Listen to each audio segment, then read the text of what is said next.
disfrutando de las bendiciones del Señor. Vamos a abrir en Deuteronomio capítulo 16. Mi papá recién estaba compartiendo y decía, vivimos en un mundo en corrupción. Y no hace falta dar mucha vuelta a esto, lo vemos todo el tiempo. Prendemos la tele, hablamos con vecinos y de lo que todos hablan es de esto, ¿no? ¿En quién podemos confiar? ¿A quién vas a votar? ¿Cómo se pueden estar permitiendo estas cosas? El mundo va de mal en peor. No puede ser tanto egoísmo, tanta destrucción que vemos en la sociedad, en la familia, la economía, todo nuestro, la educación. Y miramos alrededor y escuchamos todo eso y la verdad que como creyentes no nos sorprende que el mundo esté en estas condiciones. Porque sabemos, el mundo entero está bajo el maligno. Y el mundo va en un camino que no va a mejorar. Cuando miramos el futuro, el libro de Apocalipsis, vemos que el mundo va hacia un final cada vez más oscuro, donde va a terminar siendo juzgado por Dios. Y este mundo que le ha dado la espalda a Dios, que es rebelde a Dios, vive sufriendo las consecuencias de esto. Y en la historia que estamos estudiando, el pueblo de Israel, vemos a Dios hacer una obra especial con una nación.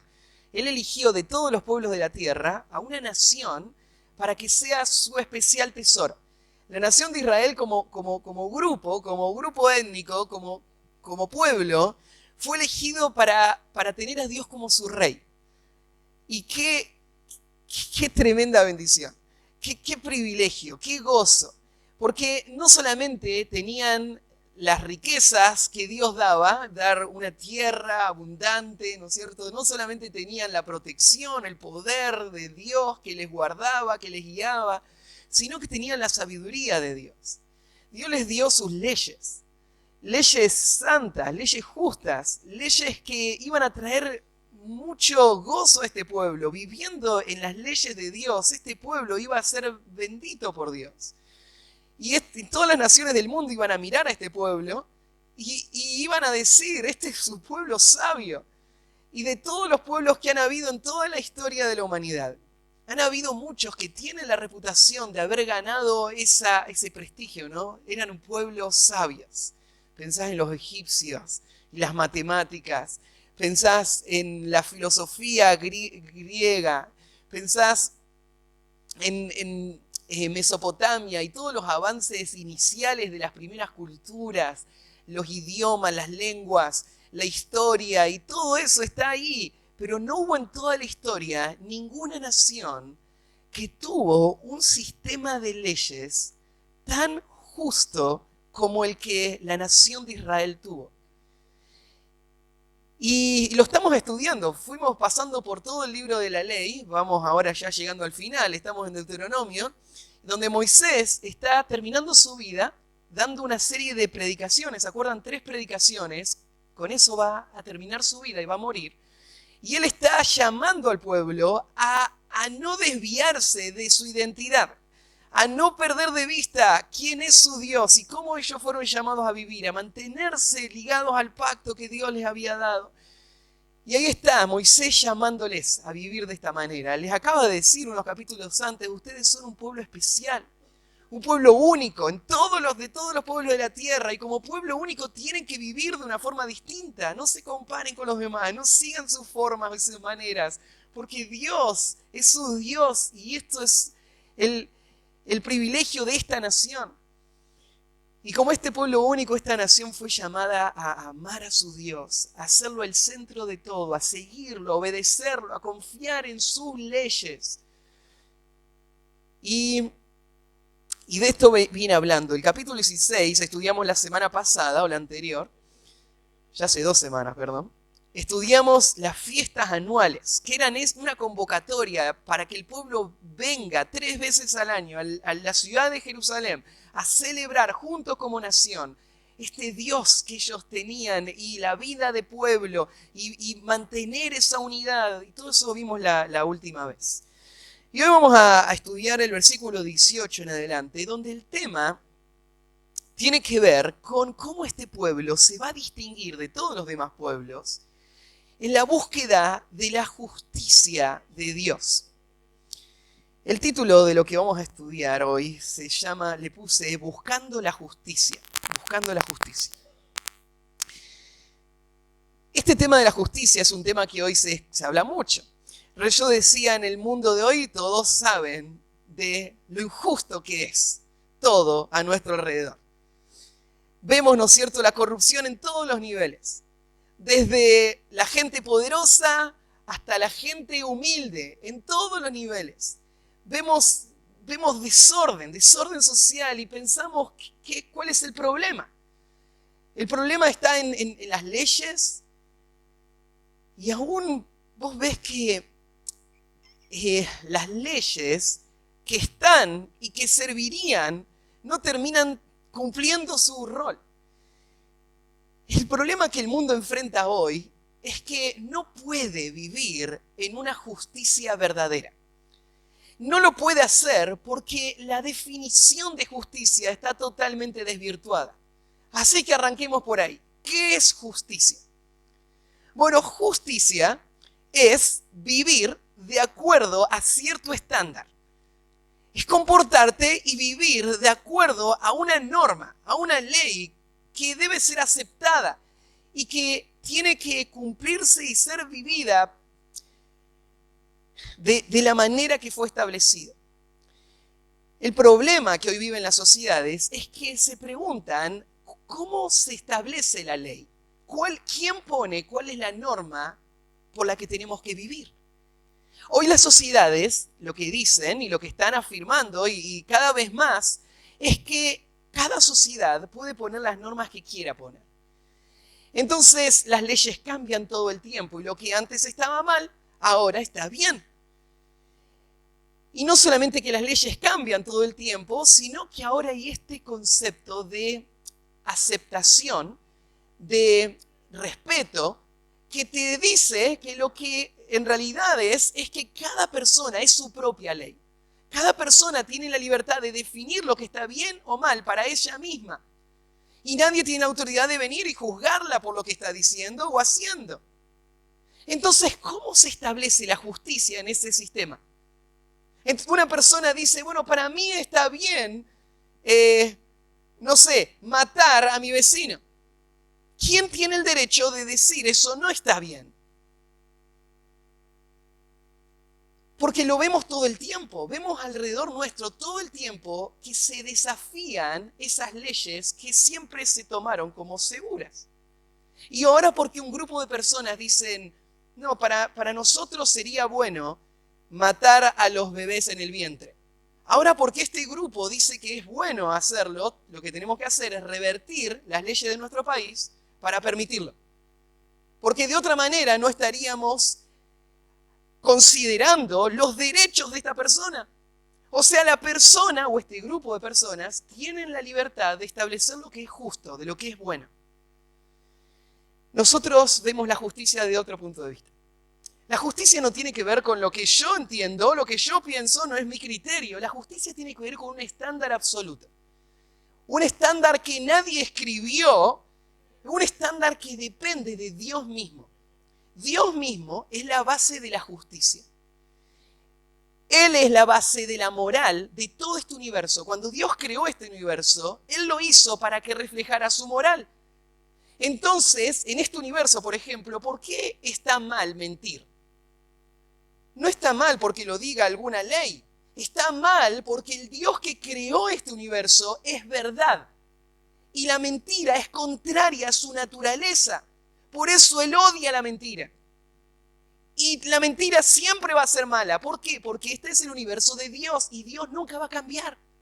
Sus estándares son constantes, son eternos. Porque es su naturaleza la que los establece. Entonces, para nosotros, ¿qué es justicia? Justicia es vivir de acuerdo a ese estándar, vivir de acuerdo a lo que Dios establece para este universo, basado en su propio carácter. Eso es la justicia. Nadie la puede manipular, nadie la puede cambiar, es permanente. Dios no solamente es el estándar, Dios también es el juez. Juez significa que Dios evalúa y demanda que toda su creación viva de acuerdo a ese estándar. La Biblia lo dice muchas veces, por ejemplo en el Salmo 7, versículo 11, Dios es juez justo. Ese es su título, ese es su carácter, Él es el juez. Y Él como juez es el juez justo. Justo significa que Dios no altera sus normas. Vos podés esperar que Él siempre viva y enseñe y demande exactamente lo mismo. Él es juez justo. En Hebreos capítulo 12, versículo 23, dice que nosotros, como creyentes, nos hemos acercado a la congregación de los primogénitos que están escritos en los cielos, a Dios, el juez de todos. Así que el libro de Hebreos dice, para nosotros, la iglesia, que Dios tiene que ser visto de esta manera. Dios es el juez. Y es un juez justo. La justicia no tiene que ver solamente con las letras de una ley. Este es un gran problema que vivimos en nuestro tiempo, porque el mundo no puede conocer la justicia verdadera, no solamente porque rechaza la ley de Dios, no la puede conocer por otra razón, porque el corazón es tan perverso que es capaz de torcer la ley y acomodarla a sus deseos. El problema con el mundo, vos tenés, por ejemplo, este es un problema que se vive entre los abogados y en el mundo judicial de nuestro sistema. Es el siguiente. La ley no es capaz de establecer justicia en ninguna sociedad. ¿Sabes por qué? Porque el que gana el juicio en un problema legal, ¿sabes quién es? El mejor abogado. O sea, el abogado que puede torcer y usar los matices de la ley, no para establecer lo que es justo, sino para lograr su objetivo. La ley puede ser torcida, la ley puede ser estirada, porque lo que importa en este ámbito no es ser fiel al espíritu de la ley, sino que es usar la ley para mi conveniencia. Entonces la ley no sirve. Aunque haya una ley que sea equilibrada, al final del día el sistema la va a torcer. El sistema la va a usar porque lo que importa en nuestro mundo no es la justicia. Lo que importa no es vivir de acuerdo al estándar de Dios. Lo que importa es lograr mis propios intereses, establecer mi propia agenda, lograr mis propios objetivos y manipular todo a mi alrededor para lograrlo. Entonces el mundo hoy vive sin esperanza de conocer la verdadera justicia. La verdad es que para nosotros esto es algo con lo que tenemos que convivir. Porque nunca en esta vida vamos a poder conocer la justicia humana perfecta. Es más, nuestro corazón lo que hace es anhelar el día que vuelva el Señor, establezca el reino acá en la tierra y entonces Él, el juez justo, el que va a reinar con justicia, como dice en Hechos 17:31, dice así, mira, por cuanto ha establecido un día en el cual juzgará al mundo con justicia, por aquel varón a quien designó, dando fe a todos con haberle levantado de los muertos, en Hechos 17:31. Un día Dios va a juzgar al mundo con justicia, pero ese día todavía no ha llegado. Para nosotros reclamar y decir, queremos un mundo de justicia, es algo ingenuo. En este mundo no va a haber justicia, nunca, hasta que vuelva nuestro Señor. Pero aunque en el mundo no va a haber justicia, Dios sí la demanda. Dios dice que debe ser así. Debemos vivir en una vida de justicia. Y esto debe ser una búsqueda constante para aquellos que somos parte hoy de ese reino futuro. Aquellos que ya estamos siendo gobernados por Dios. Aquellos que pueden llamar a Cristo su Rey. Aquellos que vivimos bajo la ley de Dios. Nosotros sí tenemos que amar, valorar y proteger la justicia. ¿Pero qué significa esto? Bueno, no significa salir al mundo y forzar una justicia social. No existe la justicia social en este mundo, ni la debemos buscar. ¿Nos molesta cuando hay injusticia? Sí, pero no lo podemos evitar. Lo que podemos hacer es llamar a personas a salir del reino de las tinieblas y venir al reino del amado Hijo, donde en este reino de Cristo sí mora la justicia. En este reino de Cristo sí es sostenida la ley de Dios y Dios puso el corazón que es capaz de amar y temer a Dios para vivir una vida de justicia. Ahora, eso no quiere decir que sea natural para nosotros, porque nosotros también somos pecadores. Nosotros también tendemos a la injusticia. Nosotros también tendemos, ¿saben a qué? No estar preocupados por qué es lo justo, sino estamos preocupados por qué es lo que me conviene a mí. Nosotros también tendemos a manipular las cosas para acomodarlas a lo que sea mejor para nosotros y no en que se proteja el estándar de Dios, no que se haga lo que se debe hacer. Y muchas veces nosotros somos los que vamos en esa dirección. Y eso es lo que pasó lo que pasa acá en el pueblo de Israel. Lo que tenés ahora en el pasaje que vamos a leer es una serie de leyes que Dios le va a dar a Israel. Se las dio justamente para protegerles de su propio corazón. Porque estos hombres, aún estos hombres, vestidos de las vestimentas sacerdotales, aún estos hombres que eran líderes del pueblo de Dios, aún estos hombres pueden corromperse y seguir un camino de degradación lejos de la justicia de Dios. Así que Dios le dio leyes a estos hombres para que estos hombres amen la justicia, defiendan la justicia, vivan la justicia en la vida del pueblo de Dios, un pueblo único, un pueblo que fue llamado por Dios a reflejar su justicia. Y eso es lo que nosotros somos llamados. Somos llamados a reflejar la justicia de Dios. Así que vamos a leer el pasaje y después vamos a ver, hay 4 puntitos que vamos a ver acá en esta búsqueda de la justicia, la búsqueda de la justicia. Dice así, versículo 18.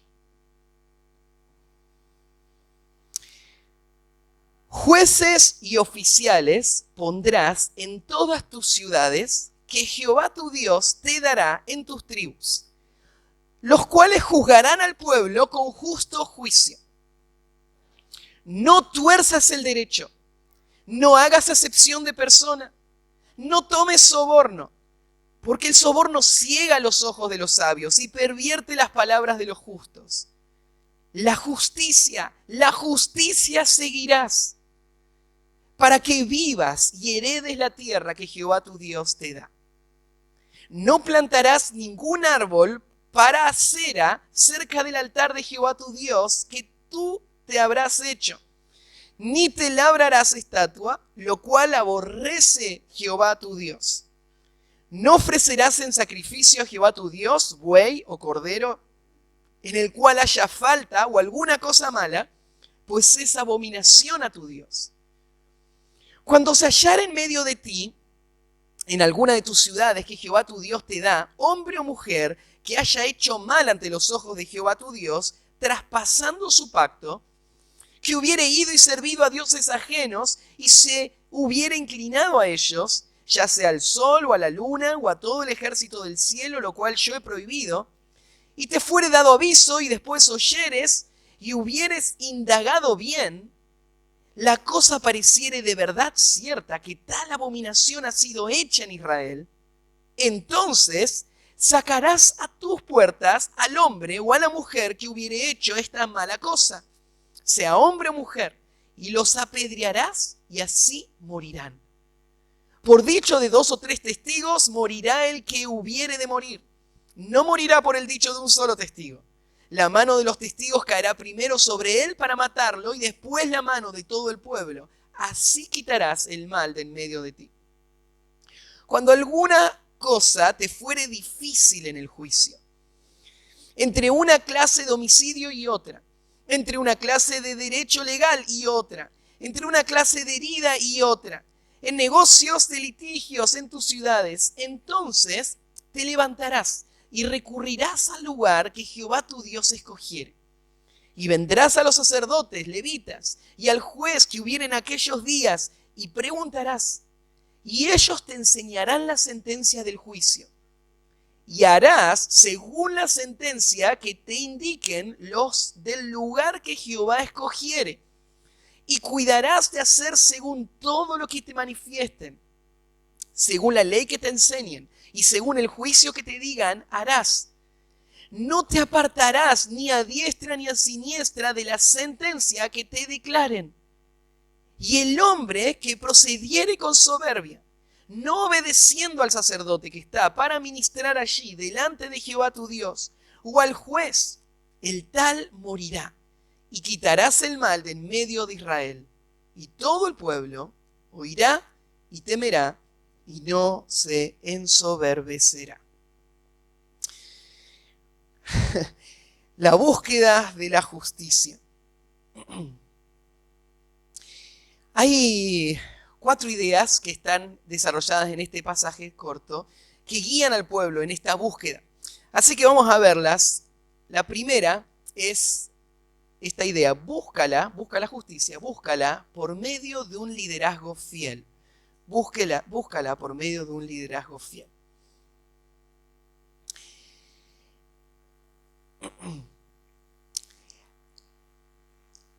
Ahí es donde tiene que comenzar todo.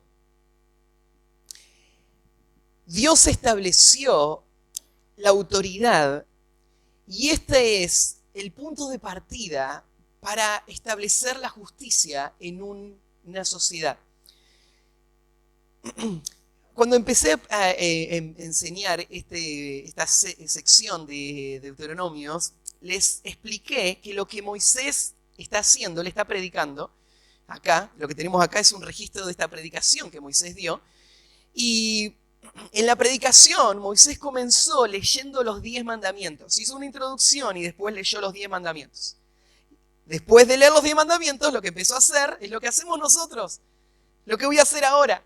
Él empezó a explicarlos uno por uno y a dar las aplicaciones y a decir cómo el pueblo tenía que vivir todo esto. Así que lo que hizo en primer lugar fue exponer el primer gran mandamiento: amar a Dios con todo el corazón, la mente, el alma y las fuerzas, que son el resumen de los primeros 4 mandamientos. Los primeros 4 se resumen en ese mandamiento. Así que Moisés lo que hizo fue, en los primeros capítulos, mostrarle al pueblo cómo vivir en amor a Dios con toda su vida. Hay muchos comentaristas que lo que ahora notan es que Moisés está haciendo un cambio. Moisés está ahora, probablemente, avanzando al 5.º mandamiento. Y está ahora explicando el lugar del 5.º mandamiento dentro del pueblo de Dios. ¿Cuál es el 5.º mandamiento? ¿Quién se lo acuerda? Una prueba sorpresa. No matarás el 5.º. Bueno, está en la lista, pero faltó antes del no matarás. Viene justo después de guardar el día sábado, el mandamiento de honra a tu padre y a tu madre. Sería el próximo mandamiento. El mandamiento de honra a tu padre y a tu madre es el mandamiento que llama al pueblo a la sujeción a la primera autoridad que uno va a conocer en su vida. Es a sus padres. Este principio de autoridad, este mandamiento, no solamente establece el orden de autoridad dentro de la familia, sino que enseña el principio de la autoridad en todos los marcos. Dios es el que planeó la autoridad y Dios es el que protege la autoridad. Y Dios es el que nos llama a someternos a las autoridades. Y eso es probablemente lo que Moisés está haciendo ahora. Está pasando al quinto mandamiento y está exponiendo ahora la importancia de que el pueblo viva en sujeción a sus autoridades. Ahora, más allá de esto, en este principio de la justicia, qué importante es la forma en la que los líderes van a administrar la justicia. Porque la autoridad es algo que Dios dio no para que alguien la use para sus intereses propios. La autoridad es una herramienta de servicio. Y la forma en la que un líder espiritual sirve por medio de su autoridad es con temor a Dios, sometiéndose a la autoridad de Dios y representando la autoridad de Dios a los demás. Un papá, tomemos a un papá en su hogar. Él no tiene autoridad para que sus hijos hagan en su casa lo que él dice. Él no tiene autoridad para manejar su hogar, ¿no es cierto?, como un ejército que sirva a sus propósitos. Sus hijos tienen que obedecer. Pero ¿para qué recibió autoridad este papá? El papá recibió una autoridad para representar la autoridad de Dios en la vida del hijo. El papá tiene que mostrarle al hijo que él también está bajo autoridad. Él está bajo la autoridad de Dios. Lo que él le enseña al hijo es lo que Dios dice. Y por eso el hijo lo tiene que obedecer. Porque desobedecer al papá es desobedecer a Dios. Y eso va a traer graves consecuencias. Y el papá no es libre para decidir. Él está sujeto a la autoridad. Por eso lo que hace el papá en la casa, ¿saben qué es? No solamente decirle al hijo lo que tiene que hacer, sino abrir la Biblia y mostrarle al hijo lo que te estoy diciendo es lo que Dios nos dice que tenemos que hacer. La autoridad no es una autoridad caprichosa, no es una autoridad egoísta, es una autoridad que representa la autoridad de Dios. Lo que el papá está haciendo con su autoridad es defendiendo la justicia, es defendiendo el estándar de Dios, es defendiendo lo que es correcto, no lo que el papá dice que es correcto, es lo que es correcto. Y todos tenemos que sujetarnos a eso. Y eso tiene que ser verdad en la casa, y eso es verdad en la iglesia. En la iglesia, ¿por qué hay autoridad? No hay autoridad porque aquel que está acá adelante y tiene un aura en la cabeza, ¿no es cierto?, que lo señala como especial y distinto a todos ustedes. El que está acá adelante lo que hace es guiarle a la autoridad de Dios y decirle, nosotros nos sujetamos a Dios. Su autoridad está en este texto, esta es su verdad, este es su estándar, tenemos que vivir de acuerdo a él. Entonces, la autoridad tiene que ser la que defienda la justicia. Así que comienza por ahí en el versículo 18 de esta manera. Jueces y oficiales pondrás en todas tus ciudades. Bueno, el pueblo de Israel ya tenía un orden. ¿Se acuerdan que en Éxodo capítulo 18, cuando llegó Jetro a visitar a Moisés, justo antes que lleguen al monte Sinaí, Jetro le dijo a Moisés, Moisés, te está sobrecargando, estás solo guiando a todo el pueblo. No está bien, organizalo mejor. Poné encargados de grupos. Encargados de cientos, encargados de 10, encargados de 1000, y eso va a aliviar la carga y las cosas difíciles te van a llegar a vos. El pueblo tenía un orden, pero este pueblo que tenía un orden de marcha, un orden como de ejército, dividido por escuadrones, pero no tenían un gobierno establecido para cuando entren a la tierra. Lo que tenemos en este pasaje es el establecimiento del gobierno dentro de la nación de Israel. Una vez que ellos entren, ¿cómo va a funcionar la autoridad? Y acá lo que tenemos es, cada ciudad tiene un gobierno autónomo donde son responsables directamente a Dios por las leyes de Dios. Cada ciudad tiene sus jueces y oficiales, lo va a llamar. Y después va a hablar al final del capítulo de un rey, que no lo vamos a estudiar hoy, pero este va a ser otro punto que vamos a mirar más adelante. Pero esta es la organización del pueblo, cómo van a funcionar. Así que acá se establece, lo que va a haber son jueces.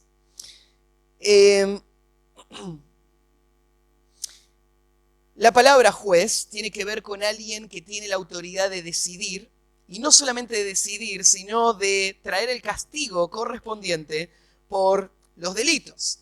Él tiene el poder, él tiene el gobierno. Este juez sería la figura de más autoridad dentro de todo el grupo. Y en la segunda palabra, la palabra oficial, da la idea de alguien que está encargado de mantener el orden o el control bajo la autoridad del juez.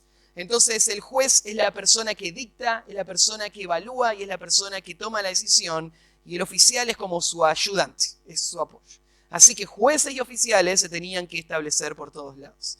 Se tenían que establecer en todas las ciudades, dice en nuestra versión, en la Reina, en todas las ciudades. En el idioma hebreo, la palabra que aparece ahí no es la palabra ciudad, sino literalmente es la palabra puerta. Es la palabra puerta. Bueno, tiene un sentido. En todas las ciudades tiene que haber jueces, pero hay un detalle interesante acá, porque dice en todas las puertas. En todas las puertas va a haber un juez.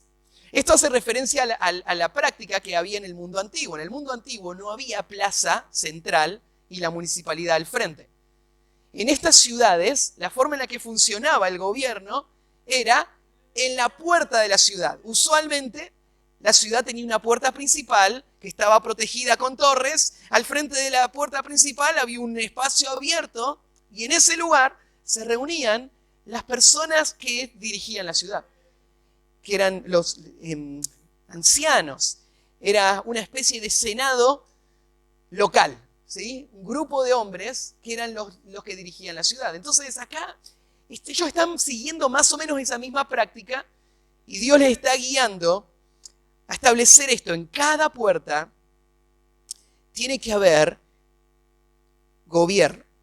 El pueblo de Dios no es una anarquía. El pueblo de Dios es una teocracia. Dios gobierna. ¿Y cómo gobierna Dios? Por medio de representantes que son los que tienen la responsabilidad de evaluar la ley y hacer que la ley de Dios se cumpla. De esta manera, Dios está gobernando. Estos son solamente sus representantes. Ellos no son libres, ellos no pueden escribir la ley, ellos no pueden cambiar la ley, ellos no pueden torcer la ley. Ellos representan a Dios frente al pueblo. Pero el gobierno es de Dios. Dios está gobernando su pueblo. ¿Cuál es la función de estos hombres? En todas las ciudades que Jehová tu Dios te dará en las tribus, los cuales juzgarán al pueblo con justo juicio. Qué responsabilidad esta, ¿no? Ellos tenían que juzgar. Juzgar significa que ellos tenían que conocer la ley de Dios, conocerla en gran detalle. Y ellos tenían que tener la claridad para evaluar las circunstancias, aplicar la ley y tomar una decisión legal dirigida por la ley, representando a Dios frente a esas personas. Esto es una responsabilidad muy grande. Muchas veces nosotros, los que tenemos lugares de autoridad, no nos damos cuenta lo importante de esa función. Y quiero hablar, por ejemplo, de los papás. Esa función de la que hablaba yo recién, el papá que tiene que decirle al hijo lo que es justo o no es justo. Y el padre tiene que someter a ese hijo a la autoridad de Dios. Eso es algo muy importante. Él no puede decirle lo que se le viene a la mente en ese momento nomás. Él tiene que estar seguro que eso es lo que Dios dice.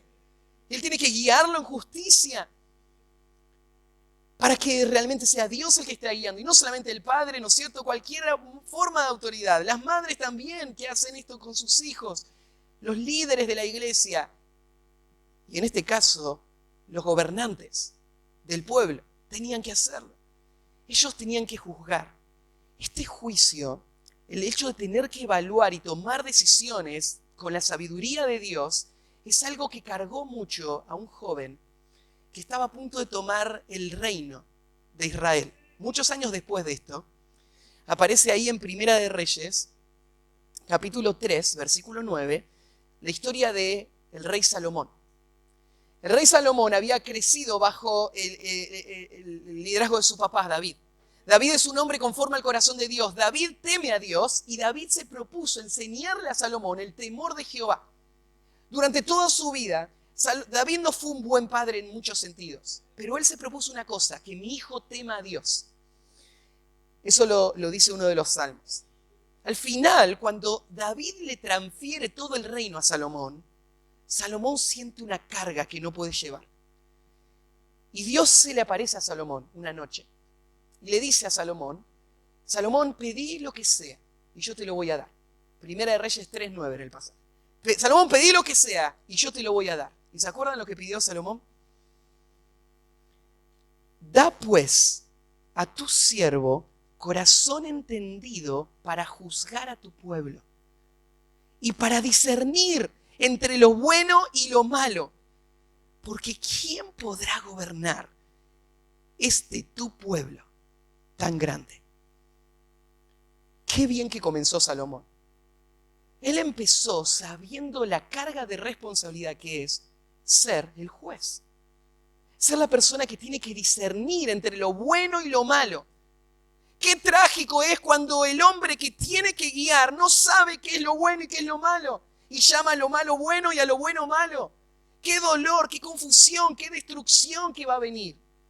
Porque Dios no va a cambiar. Si yo digo que lo bueno es malo y lo malo es bueno, Dios no lo va a cambiar. La persona va a sufrir las consecuencias por eso. Entonces Salomón sentía esta carga. ¿Quién puede hacerlo? Dios. ¿Qué pidió Salomón? Dame sabiduría. Dame entendimiento. Este sería un gran motivo de oración de todos los que tenemos roles de influencia, de autoridad. Señor, dame discernimiento. Porque Dios establece el liderazgo para que juzgue. Y que juzguen con juicio justo. Justo significa de acuerdo al estándar. Ni un ápice más, ni un ápice menos, nada. Exactamente lo que Dios dijo, tal como lo dijo, así debe ser hecho. Esa es la función.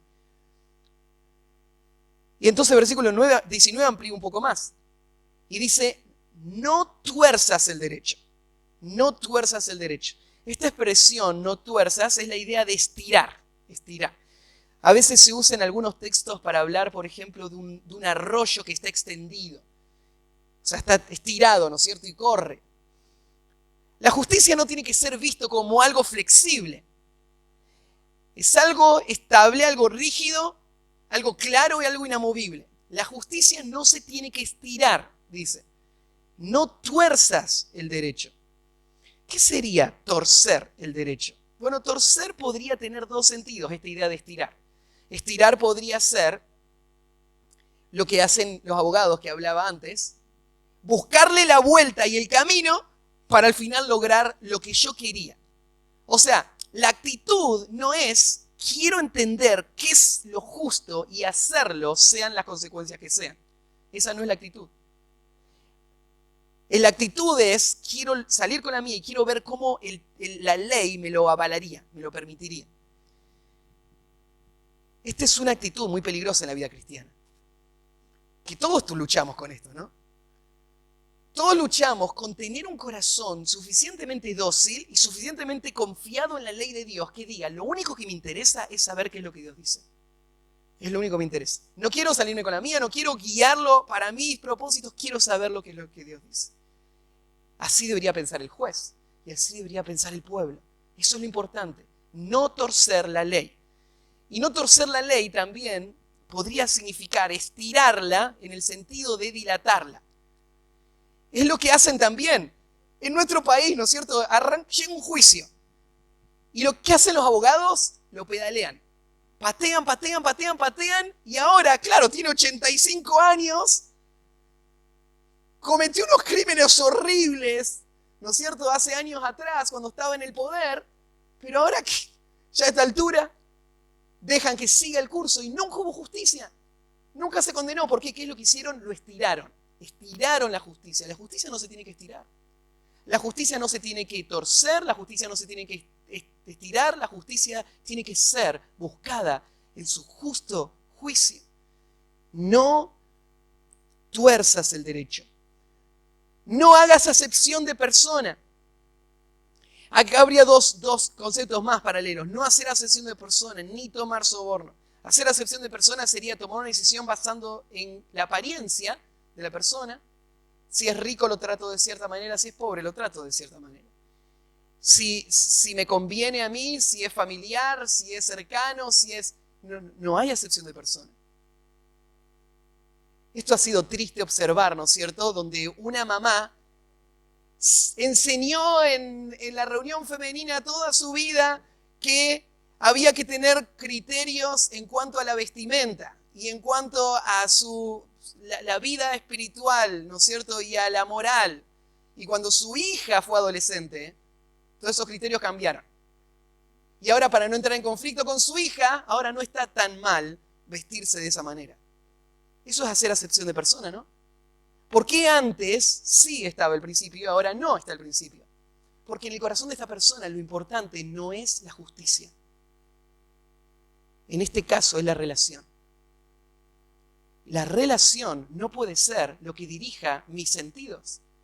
La justicia es lo importante. ¿Por qué? Porque el universo funciona así. Este es Dios. Dios no puede ser cambiado y yo no estoy al mando de la ley. Yo solamente soy un representante de la ley. Soy el juez. Soy el que le evalúa y soy el que le enseña y soy el que guía de esta manera. Pero la justicia es la justicia. No hacer acepción de persona. No tomar soborno. Este sería, literalmente dice, no recibir regalos. No dice no tomar soborno, pero se entiende. ¿Por qué le darían regalos al juez? No es porque lo aman. No, es obvio por qué le dan regalos, ¿no?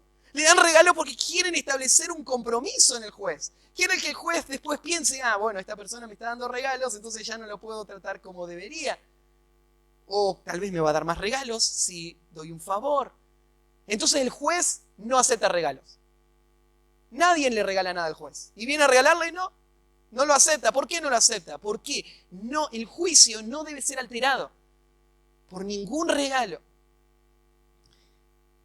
No toma sobornos, porque el soborno ciega los ojos de los sabios y pervierte las palabras de los jueces.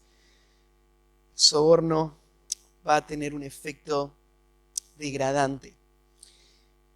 Qué bendición es tener jueces como Samuel lo fue para su pueblo.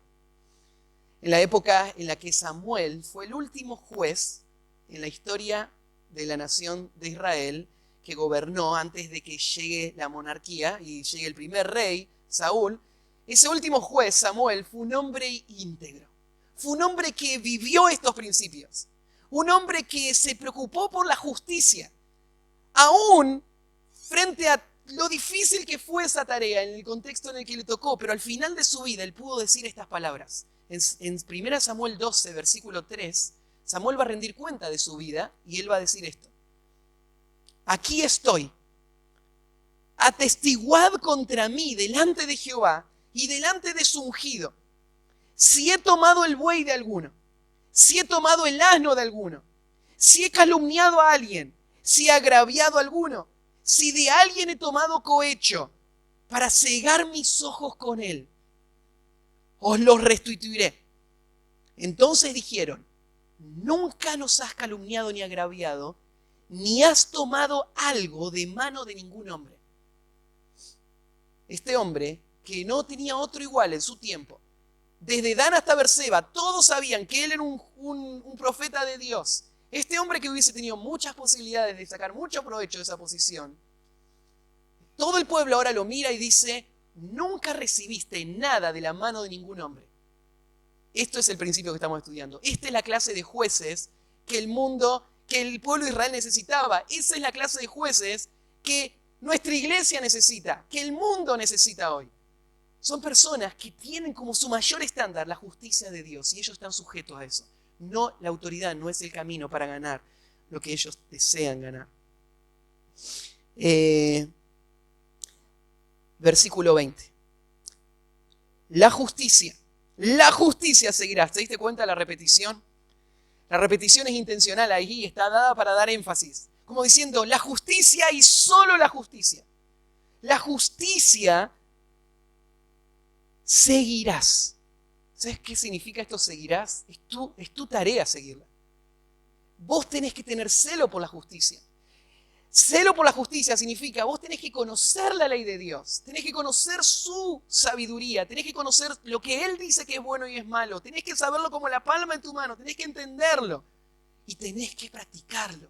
Pase lo que pase, vivas lo que vivas, seguila, esmerate por vivir en la justicia de Dios. Qué gran llamado. Ese es lo que dio el título al sermón. Esta es la idea, ¿no es cierto? La justicia y solo la justicia seguirás. ¿Por qué? ¿Por qué es tan importante la justicia? Para que vivas y heredes la tierra que Jehová tu Dios te da. ¿Entendemos que la justicia es el mayor bien para nosotros y para cualquier persona? No le hacemos ningún bien a nadie tergiversando la justicia. No le hacemos ningún bien a nadie cuando nos amenazan y nos dicen: si ustedes señalan a los homosexuales y dicen que eso es pecado, los vamos a meter preso. No le hacemos ningún bien a nadie doblando nuestros brazos y diciendo: bueno, está bien, no vamos a causar problemas, sigan adelante con su vida tal como la quieren vivir, nosotros no vamos a decir nada, está bien, cada uno pueden elegir esto, puede elegir lo otro, pueden hacer lo que quieran hacer. No le hacemos ningún bien porque estas personas van a morir por su pecado. Estos pecados traen graves consecuencias. Entonces, para que vivan, tienen que seguir la justicia, pase lo que pase. Este es el llamado a nuestra iglesia y a toda la iglesia de todos los tiempos, a defender y a proteger la justicia. No somos revolucionarios que vamos a ir a tratar de cambiar el sistema social o el sistema político de nuestro país. Pero nosotros vivimos bajo el gobierno de un Dios justo y su justicia es nuestra prioridad. Vamos a vivir esa justicia durante toda nuestra vida. La justicia, solo la justicia, para que vivamos. Y es más, hay grandes promesas. Esta expresión, para que vivan, es la expresión que podemos tomar nosotros. Dios no es injusto. Y si nosotros guardamos la justicia, no importa el caos moral que pase alrededor, Dios va a proteger tu vida. Dios va a sostenerla, Dios va a bendecirla. Vos vas a ver todos los matrimonios y las familias desmoronarse a tu alrededor y Dios va a sostener la tuya si vos vivís en su justicia. Eso es lo que estaba pasando en el tiempo de Ezequiel. Ahí en Ezequiel capítulo 18 tenemos un pasaje que consuela el corazón de un pueblo que estaba viviendo en medio de todo el juicio de Dios, con la advertencia de toda esa destrucción. Y mirá la promesa que Dios le hace, una promesa paralela a la que acabamos de leer. Dice el versículo 5, Ezequiel 18:5. Y el hombre que fuere justo e hiciere según el derecho y la justicia. Y ahí hay un punto y coma y explica todo lo que este hombre justo va a hacer. Que no comiere sobre los montes, ni alzare sus ojos a los ídolos, ni oprimiere a ninguno, ni al deudor. Ahí aparece toda la lista. Y en mis ordenanzas caminare y guardare todos mis decretos para hacer rectamente. Este hombre, al hombre que fuere justo, hiciere según todo el derecho y la justicia, dice en el versículo 9 al final, este es justo, este vivirá, dice Jehová el Señor. Yo voy a traer juicio, van a ser destruidos, pero el hombre que viva de acuerdo al derecho, él va a vivir. Y eso es lo que nos importa, ¿no? Lo que nos importa no es lo que el hombre piense, no son las amenazas que nos rodean, lo que nos importa es esta promesa de Dios. Él es poderoso para sostener a los suyos. Queremos vivir de acuerdo a la justicia de Dios. Así que, primer principio, búscala, la justicia, por medio de un liderazgo fiel. Y todos creo que lideramos en diferentes ámbitos. Segundo, búscala por medio de la adoración piadosa. ¿Cómo se busca la justicia? La justicia no es una serie de reglas. Ya expliqué antes. Porque tener la ley no es suficiente para guardarnos de la degradación de nuestro propio corazón, que torcería la ley y terminaría en el mismo lugar. Porque así como puedo buscar un versículo que diga una persona tiene que guardarse pura hasta el matrimonio, también puedo buscar otro versículo que me dé licencia para no cuidar mi corazón y no cuidar mi vida. Entonces, el punto, la ley, la escritura por sí sola no puede proteger mi corazón de la injusticia, lo que lo va a proteger es el temor a Dios. Es el deseo no de manipular la ley para mi conveniencia, sino de entender el sentido de la ley y vivirlo. Eso es lo que me va a guardar. Pero ¿cómo lo voy a hacer si yo no amo a Dios? ¿Cómo lo voy a hacer si yo no temo a Dios? Si yo negocio con mi relación con Dios, no lo voy a poder hacer. Y por eso ahora sigue el próximo versículo. No plantarás ningún árbol para acera cerca del altar de Jehová tu Dios, que tú te habrás hecho. ¿Qué es este árbol de acera? Bueno, este árbol de acera más vale que un árbol, se está refiriendo más bien a una figura tallada. Y sé que se refiere a esto porque mira al final, dice que tú te habrás hecho. Un árbol vos no lo haces. Lo puedes plantar y crece solo, pero vos no haces el árbol. Pero acá dice, no plante ningún árbol que lo hayas hecho. O sea, la idea es que lo plante significa que fuiste y lo pusiste a este árbol acá. Y vos lo habías hecho a este árbol y viniste y lo pusiste acá. Es la idea de una imagen tallada. ¿Y qué es esto? Esta imagen tallada de acera. Bueno, esta es una de las adoraciones comunes que había en Canaán. Lo que este pueblo estaba haciendo, mira, no es que ellos estaban abandonando a Dios. No, Dios seguía ahí. Lo que hacían era traer también el ídolo y ponerlo al lado de Dios. Y decir, bueno, vamos a adorar a Dios, pero también, por las dudas, vamos a tirarle alguna ofrenda a cera, así nos va bien en las cosas que ella nos puede dar. Pero Dios no se lleva bien con otros ídolos a su lado, ¿no? Ya aprendieron eso los filisteos con su Dios. Cuando intentaron poner el arca de Dios al lado de su dios Dagón en el templo, ¿se acuerdan lo que pasó? El dios Dagón se cayó. A la mañana siguiente estaba tirado en el piso. Vinieron y lo levantaron. A la mañana siguiente estaba tirado en el piso, sin la cabeza y sin las manos. Y estaban acomodadas en otro rincón para que no piensen que se cayó solo. Dios no se lleva bien con otros ídolos. Dios demanda lealtad completa. Y esto es lo que no permite que yo viva y piense una vida justa. Cuando Dios no es mi lealtad completa. Cuando yo tengo otros intereses. Cuando yo tengo, por ejemplo, a mi hijo como mi ídolo. Entonces, yo voy a la iglesia y amo a Dios, pero también tengo a mi hijo como mi ídolo. Entonces, no es difícil pervertir el derecho para acomodar mi relación con mi hijo.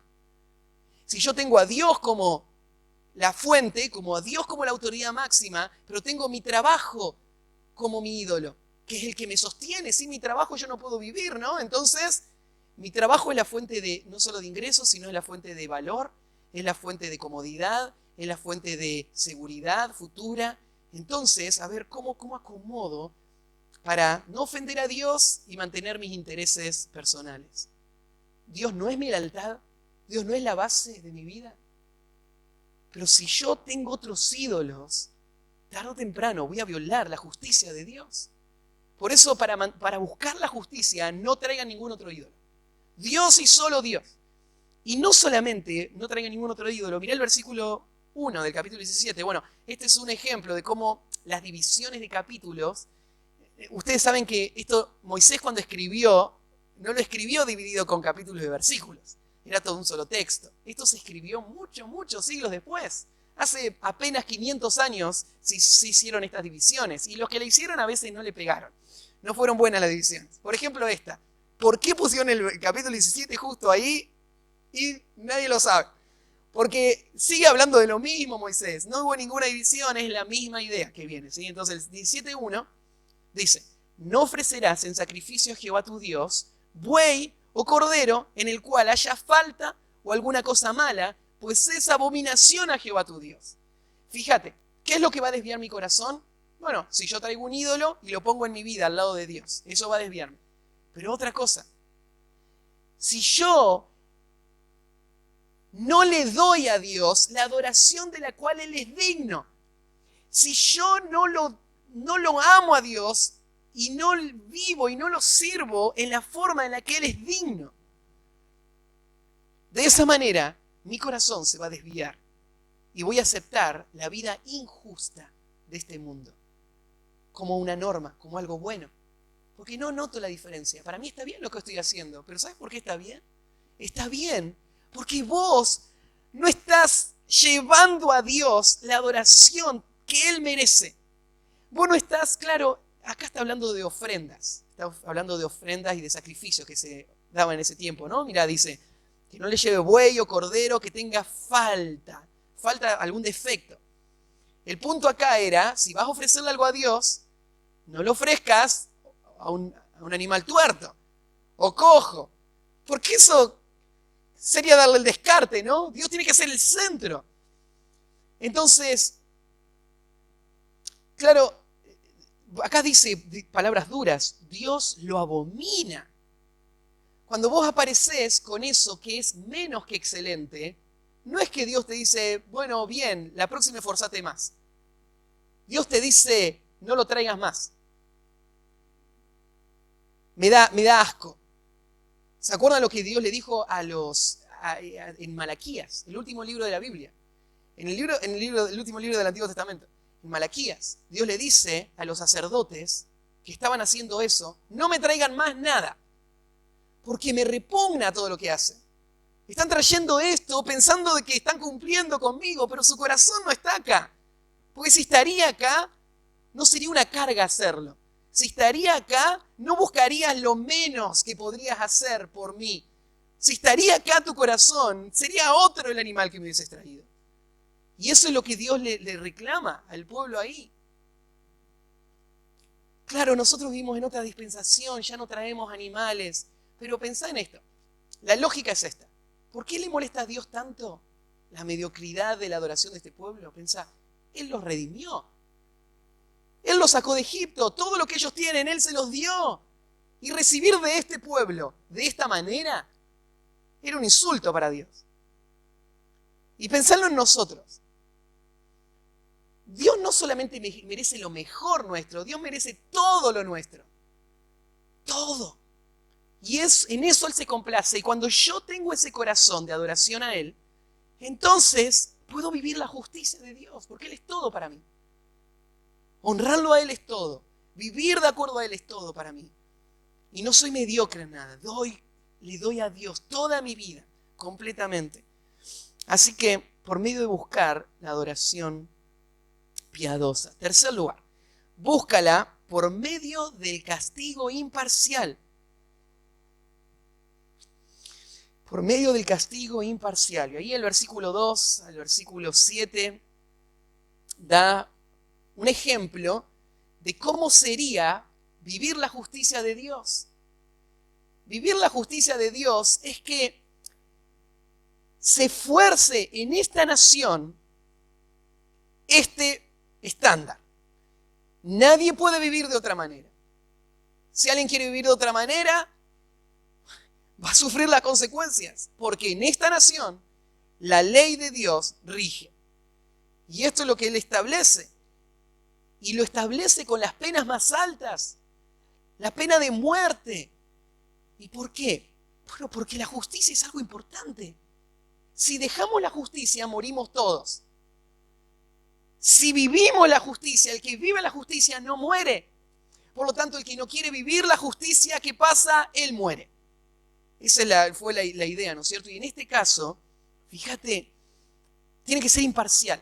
Por eso, cuando se halla en medio de ti, en alguna de tus ciudades, que Jehová tu Dios te da, hombre o mujer que haya hecho mal, ante los ojos de Jehová tu Dios, traspasando su pacto. Esta parte es importante, porque no se iba a matar a cualquier persona por cualquier cosa mala que hizo, ¿no?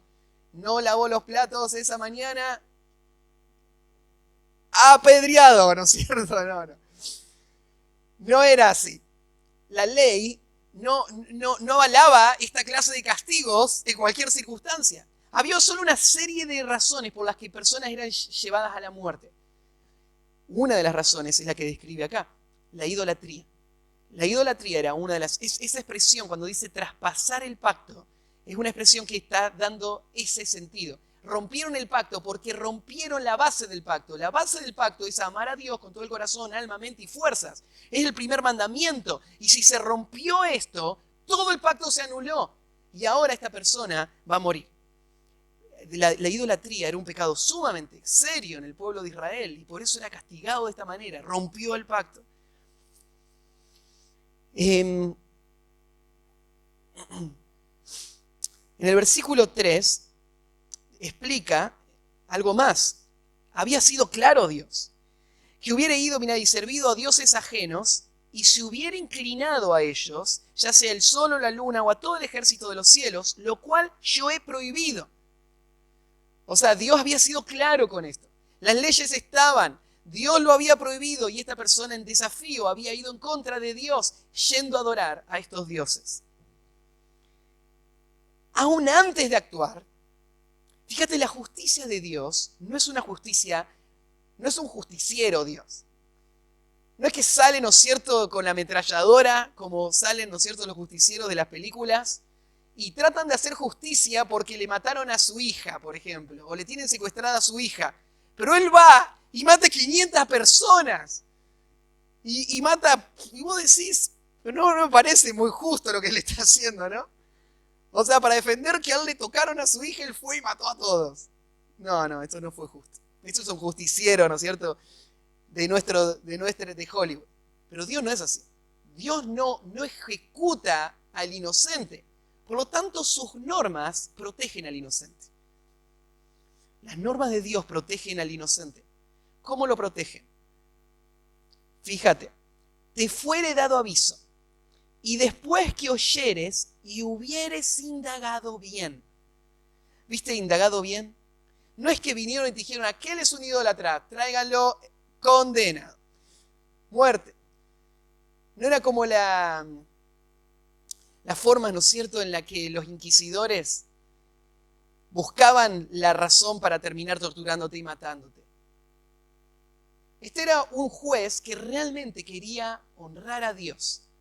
No importa quién es el que está acá al frente, él va a tratar con esta situación. Mira, hago un paréntesis más. Vieron que se dice que la justicia tiene que ser ciega. Pero hay un sentido en el que la justicia no tiene que ser ciega. Porque la justicia ciega, por ejemplo, no puede discernir un abogado que está usando la letra de la ley para llevar a la injusticia. La justicia tiene que ser capaz de ver eso. La justicia no es ciega, no reacciona solamente en base a la letra de la ley. La justicia mira a Dios que dio la justicia. Y Él, como el estándar, es el que hace sabio a uno que ve el sentido que tiene la letra de la ley y que puede juzgar con justicia. Esa es la razón por la que en el mundo de hoy también no puede haber justicia. Dios no está en la figura. Pero acá tenés un hombre, un juez, que lo que tiene que hacer es evaluar. Y él, con temor a Dios, con el deseo de establecer la justicia, va a hacer preguntas a otras personas. Esta es la idea de buscar testigos. El concepto de testigos es muy importante en el Antiguo Testamento. Pablo también lo dijo en 2 Corintios, dice, o sea, en la vida de la iglesia, en boca de 2 o 3 testigos se decidirá todo asunto. Esto de los testigos no es una cuestión solamente del pueblo de Israel en el Antiguo Testamento. Esto es una ley para la iglesia. La iglesia se maneja así también. La iglesia no es que el pastor se enojó, está enojado con alguien, ¿no es cierto?, y no le cae bien, y entonces, en el día que sospecha que hizo algo malo, lo crucificó a la persona. Porque para proteger a una persona de la injusticia, de alguien que tendría autoridad, se hace que no tenga nadie la autoridad de actuar de forma independiente. Lo que se requieren son testigos. Lo que requiere es un grupo de personas que evalúan y entienden y piensan sobre la situación y al final terminan diciendo, no, esto es así. O esto es asá. Ese grupo de testigos es clave. Ellos van a aportar a este criterio que el juez va a tener para tomar la decisión. Así que hay que salir a investigar. Investigado, la cosa pareciera de verdad cierta. Están las pruebas, están las evidencias, está la grabación. No había grabación en ese tiempo, pero hay algo, ¿no es cierto?, que señala esto fue verdad. Esta persona confesó, sí, yo fui a adorar al Dios Sol. ¿Y qué? ¿Quién me va a decir que no lo haga? Bueno, ahí tenés una confesión. Tenés otras, ¿no es cierto?, todas estas situaciones. Si se descubre que tal abominación ha sido hecha en Israel, entonces sacarás a tus puertas al hombre o a la mujer, de nuevo a las puertas, el lugar público donde se iba a ejecutar esta sentencia. No se iba a hacer en secreto para proteger a que esta persona no sea la víctima de otros con poder, sino se va a hacer público. Cualquiera puede detener esto en cualquier momento. Todos lo están viendo, todos están escuchando los argumentos, todos están escuchando la sentencia y al final, en la puerta, se va a tomar la decisión. Y los van a apedrear y así va a morir. Por dicho de 2 o 3 testigos morirá. El que hubiere de morir no morirá por dicho de un solo testigo. Y la mano de los testigos va a caer primero sobre él para matarlo. ¿Por qué la mano del testigo primero? Bueno, él se tiene que hacer cargo de esto que está diciendo. Él dijo que que era culpable. Así que ahora, si no fuese a ser culpable, el testigo va a ser tomado como asesino, porque él tiró la primera piedra. Entonces, tirar la primera piedra me hacía a mí responsable por lo que estaba haciendo. Y estaba diciendo, Dios me va a juzgar a mí si de alguna manera yo estoy actuando injustamente al juzgar a esta persona a muerte. Este fue el argumento que Jesús usó con los fariseos cuando vino la mujer acusada de adulterio.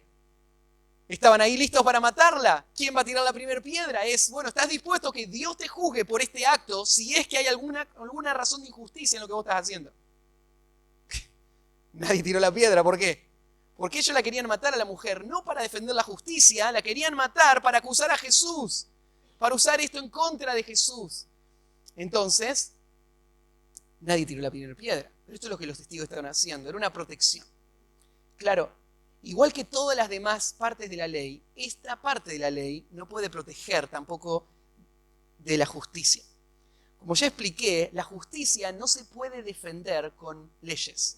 Se tiene que defender con personas que temen a Dios y tienen la ley de Dios. Y entonces la viven y la practican. Y te digo por qué. Porque aún con testigos vos podés matar a un inocente, ¿no? Tenemos el caso, por ejemplo, de la viña de Nabot. Un hombre que tenía una viña y el rey le gustó la viña y la quería. ¿Cuánto deseó esa viña? Y le pidió que se la venda. Y Nabot no se la quiso vender. Y volvió a su casa deprimida. Su esposa le pregunta, ¿qué te pasa? Es que quiero esa viña y no la puedo tener. Y la esposa le dice, ¿y si sos el rey? ¿Vos podés tener lo que quieras? Dice, no la puedo tener. Así que la esposa dice, déjame, yo me encargo. Terrible era la esposa. ¿Qué hizo? Consiguió unos testigos falsos que dijeron, Nabot blasfemó contra Dios y contra el rey. ¡Apedréenlo! Y ahora que murió, ¿qué hacemos con la viña? Se la damos al rey. Buenísimo. Asunto sellado. Y la sangre de un inocente cayó por la boca de 2 testigos falsos que los contrataron. Y no pasó solo con Nabot.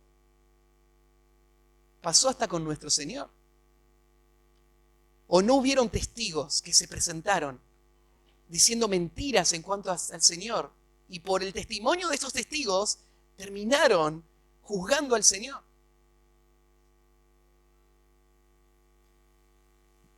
Los falsos testigos estarían. La ley lo que hacía era dar la protección para que hombres temerosos de Dios tuviesen la forma de evaluar y vivir en la justicia. Este libro no le serviría de nada al Parlamento o al Senado de nuestro país. De nada le sirve. Tener las leyes que están acá no le sirve de nada. Porque no es suficiente para dirigir un país con justicia. No es suficiente. Eso es lo que le pasó al pueblo de Israel. Los líderes religiosos la tenían, la sabían, la memorizaban y mataron a Cristo. Injustamente. Entonces, no es suficiente. Sin embargo, Dios puso los elementos necesarios para que una persona que sí teme a Dios, lo mismo te digo, en tu vida, tener este libro no te es suficiente para vivir bien tu vida espiritual. No es suficiente que lo sepas, lo memorices, lo enseñes, no es suficiente.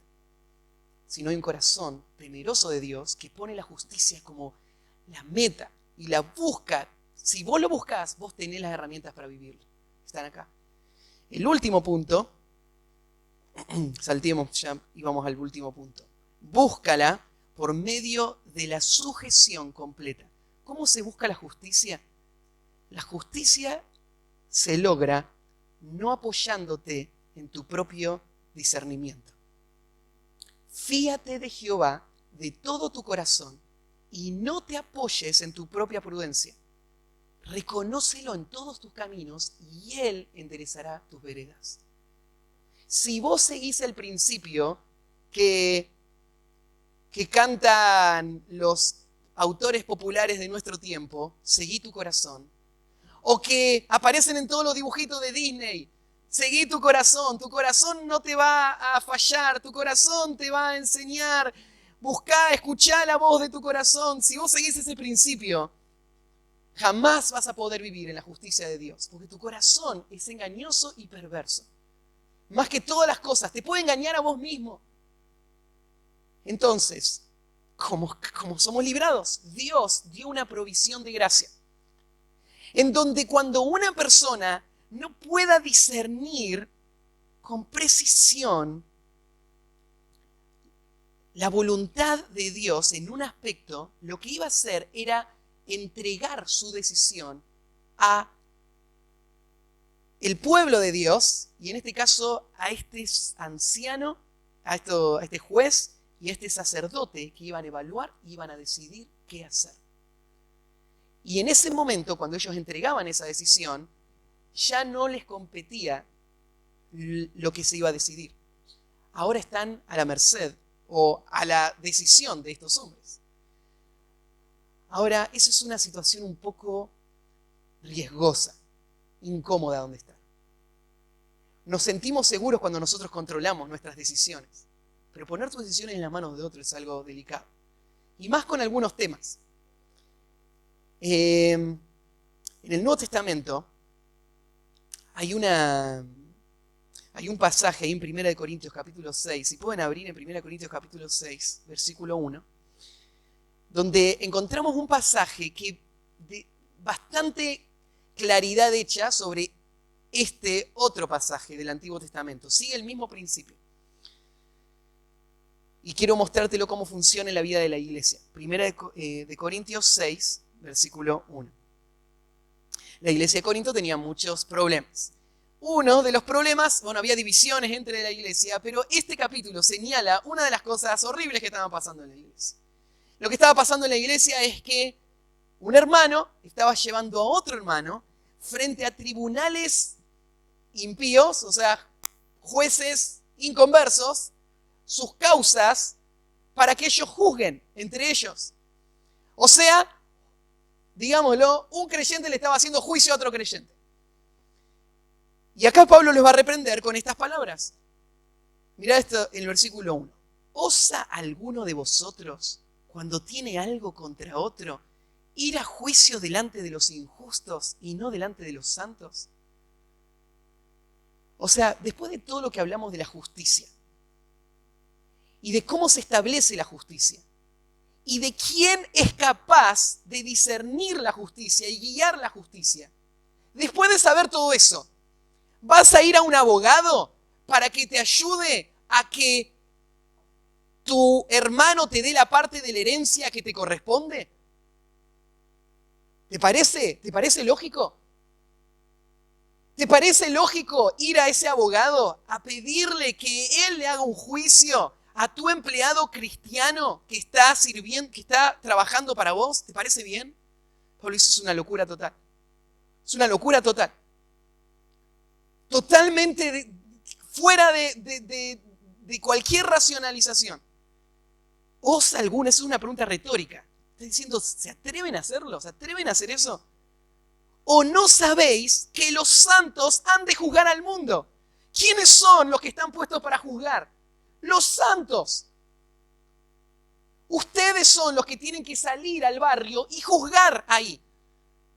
Ustedes son los que saben, ustedes son los que entienden la ley de Dios, ustedes son los que tienen el temor de Dios y ustedes son los que tienen que estar diciéndole a todos ahí afuera cómo vivir la vida justa. Pero en realidad lo que está pasando, ustedes se están peleando entre ustedes y están yendo al abogado para que el abogado les resuelva este problema. Es una locura. Los santos van a juzgar al mundo, no el mundo a los santos.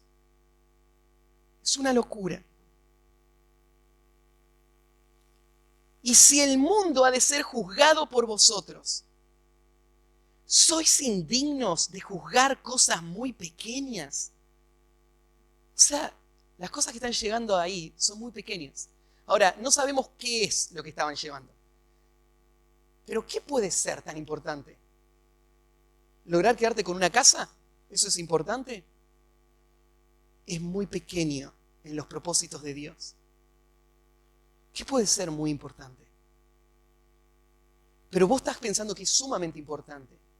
Usualmente la razón por la que lo pensamos como muy importante no es porque tenemos celo por la justicia de Dios, sino porque tenemos pasiones y deseos de lograr nuestros propios intereses y objetivos.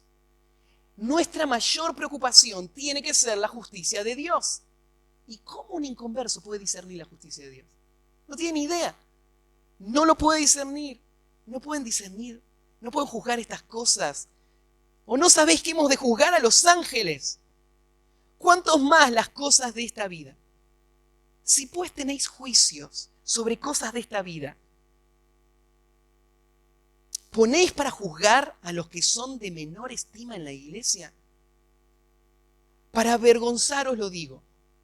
Pues ¿qué? ¿No hay entre vosotros sabio, ni aun uno que pueda juzgar entre sus hermanos? Sino que el hermano con el hermano pleita en juicio, y esto ante los incrédulos. Así que, por cierto, es ya una falta en vosotros que tengáis pleito entre vosotros mismos. ¿Por qué no sufrís más bien el agravio? ¿Por qué no sufrís más bien el ser defraudado? Pero vosotros cometéis el agravio y defraudáis, y esto a los hermanos. Claro, cuando vos estás ahí tratando de defender tu derecho, dice, el mundo no entiende, así que la sabiduría de ese mundo no tiene ningún valor. Pero, para un poquito. ¿No sería justo? ¿Dios no aprobaría? ¿Dios no aplaudiría? ¿Dios no recompensaría? Si yo sufro el agravio, si yo dejo que me defrauden, ¿eso no sería aprobado por Dios? Fíjate qué diferente es la sabiduría de Dios que la del mundo. La sabiduría de Dios lo que te dice es sufrir. La sabiduría del mundo te dice pelear por lo tuyo hasta las últimas consecuencias. Eso sería una clara evidencia, ¿no es cierto?, de lo necio de seguir la sabiduría de este mundo. Y tanto es lo que te expone esa situación que termina, vosotros cometéis el agravio y defraudado. Vos estás ahí diciendo que estás defendiendo la justicia, pero en realidad lo que estás haciendo es vos sos el que está cometiendo el agravio contra tu hermano. Vos sos el que está cometiendo el agravio contra tu hermano. Las cosas están revertidas. ¿Y cómo salimos de esta? Necesitas un hombre espiritual, un hombre sabio que dice ahí, que pueda hacerte ver esto y que pueda decidir en este asunto lo que tu carne no quiere que decida, pero lo que vos vas a confiar que Dios va a decidir.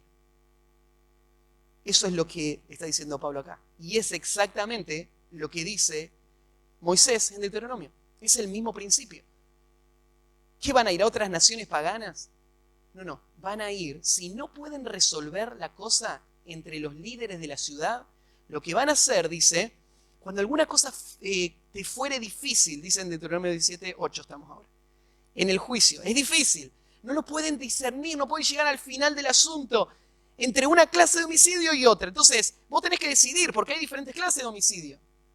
Yo maté a un hombre, pero matar a un hombre no siempre tiene que traer una pena. Hay asesinatos por accidente, hay asesinatos, ¿no es cierto?, por defensa propia, hay asesinatos, o hay cuando uno mata a hombres por una guerra, a la que fue a pelear en nombre de un país, hay diferentes cosas. Entonces, ¿cómo discernir eso? Necesitas alguien que lo discierne, y si no lo pueden discernir, si no pueden entender los matices, los colores, las diferencias en esa ciudad, hablando entre ellos, vendrás, verá, entonces te levantarás y recurrirás al lugar que Jehová tu Dios escogiere. Vas a ir al lugar que Dios escogió, a la ciudad de Jerusalén en este caso, y vendrás a los sacerdotes, levitas, y al juez que hubiere en aquellos días, y preguntarás, y ellos te enseñarán la sentencia del juicio. ellos lo que van a hacer va a ser juzgar. Van a evaluar la situación, van a evaluarla bíblicamente, de acuerdo a la ley de Dios. Ellos están pensándolo de acuerdo al temor de Dios y ellos te van a informar cuál es la decisión. Cuando se tome la decisión, cuando te la enseñen, así harás, dice el versículo 11. No te apartarás ni de este ni de este, tal cual lo que se te diga, así lo vas a hacer. Esto debe ser difícil. Si esta persona llegó pensando que le iban a dar la razón y se la dieron al otro. Esto debe ser muy difícil. ¿Y cómo enfrenta eso? Bueno, lo que a él le interesa no es defender sus argumentos. Lo que a él le interesa es que la justicia de Dios se establezca. Y la justicia de Dios en este caso le sacó el asunto de sus manos y se lo puso en las manos a otro para decidir. Y ese otro lo va a decidir. Y sea lo que ese otro decidió, es lo que Dios quiso que decida. Y ahora lo acepto. Lo abrazo, lo creo, lo sigo. ¡Qué acto de sujeción tan asombroso! Que pone a prueba si yo estoy siendo guiado por mis propios intereses o por un temor a Dios. En este momento se va a saber. Va a ser muy difícil, pero se va a saber. Se va a saber a tal grado que, una vez que recibió la sentencia, si él no lo hace, dice el versículo, el hombre que procediere con soberbia, no obedeciendo al sacerdote que está para ministrar allí delante de Jehová tu Dios, o al juez, el tal morirá, y quitarás el mal del medio de Israel. ¿Por qué va a morir? Tal vez él tenía razón, pero acá ya no importa quién tiene razón.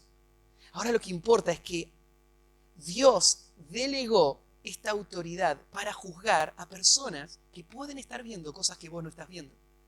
Y ellos van a tomar esa decisión. Y esta va a ser la prueba de la voluntad propia o el temor a Dios más grande en la vida de esta persona. Y termina, y todo el pueblo irá y temerá y no se ensoberbecerá. Cuando el pueblo de Dios vea a los líderes dirigiendo y a esta persona que se rebeló muriendo, entonces esto va a frenar a que el pueblo siga alimentando su propia soberbia. La soberbia es algo muy peligroso, puede destruir toda nuestra vida.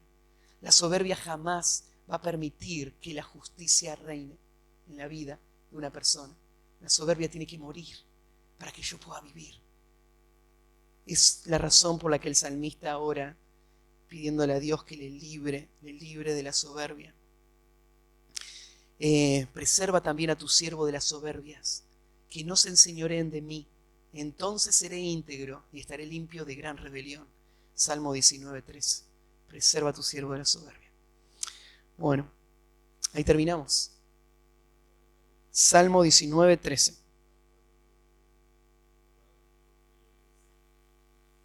El último punto, busca por medio de la sujeción completa. Sujeción completa. Bueno, busquemos la justicia. Amémosla, confiemos en ella y el Señor nos va a bendecir. Oramos y terminamos. Padre, gracias por tu palabra. Gracias, Señor, por el tesoro que ella es para nosotros. Porque estamos dirigidos no por los caprichos egoístas de algún gobernante, sino ni siquiera, Señor, tampoco por nuestro corazón engañoso, sino por tu verdad inmutable, eterna, confiable, que da vida. Señor, ayúdanos a buscarla, a amarla, a creerla, y a que tú, Señor, seas nuestro mayor gozo y nuestro fin. Te encomiendo todo esto a ti, Señor. Te pido que tú guardes nuestro corazón de la soberbia, que tú nos humilles y nos enseñes a vivir una vida que te glorifique a ti como el fin más alto por el que hoy vivimos. Te encomendamos todo a ti en nombre de Jesús. Amén.